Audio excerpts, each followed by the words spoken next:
Is mental illness a noun or an adjective?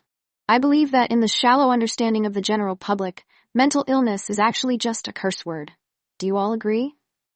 For example, in daily life, when people argue, they might blurt out, you're mentally ill, right?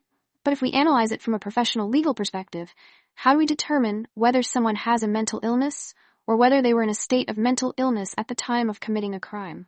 There are two main criteria. First, can the person recognize their actions?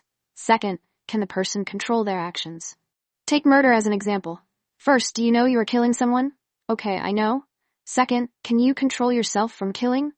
I can control myself, but I just want to kill him. This does not fall under a mental illness episode. This is called intentional homicide. At this point, we have to mention last year's major murder case in Pingyang, Zhejiang. The suspect, Yang Muxun, on the day before Chinese New Year's Eve, killed the village party's secretary who had sent him to a psychiatric hospital, exterminating his entire family of 6. He was a patient who had been hospitalized for 6 years in a psychiatric hospital and had just been released not long ago. So do you think this murder was intentional homicide? Or was it a mental illness episode? I am more inclined to believe it was the former.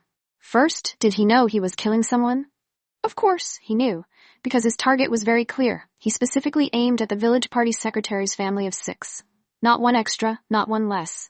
Second, could he control himself from killing? I believe he could, because the timing he chose was very precise. The day before Chinese New Year's Eve. The meaning was very clear. I just don't want you to live to see the new year. I also frequently come across comments under news reports about me, and I see that cyber police arrange for many paid trolls to manipulate public opinion, saying, look at all the ridiculous things Li Yixue has done in the past. Point 1, 2, 3, 4. How could she not be mentally ill?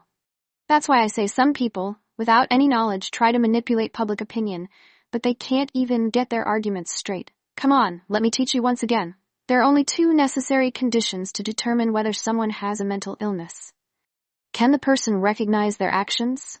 Can the person control their actions? It is not about whether you personally approve of their behavior. Your opinion doesn't matter. This world does not revolve around your subjective will. So, if you come here trying to manipulate the narrative, you're better off going back, reading for a couple more years, and then coming back.